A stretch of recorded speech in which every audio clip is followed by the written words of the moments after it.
নবীজি বলেছেন, কেউ যদি ভাঙ্গা অন্তর জোড়া লাগায় তাকে বিনা হিসাবে জান্নাতে দেবে, তাহলে কেউ যদি জোড়া অন্তর ভেঙে দেয় সে তো বিনা হিসাবে জাহান্নামে যাবে।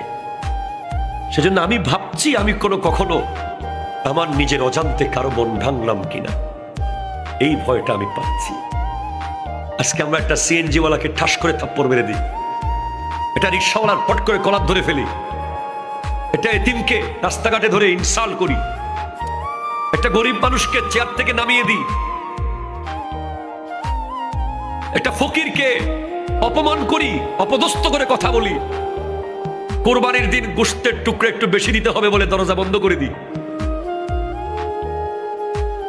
কত অন্তর আমরা ভেঙে দিই, কতজনকে মায়ের বুক থেকে আজ চলে যেতে বাধ্য করেছি আমরা,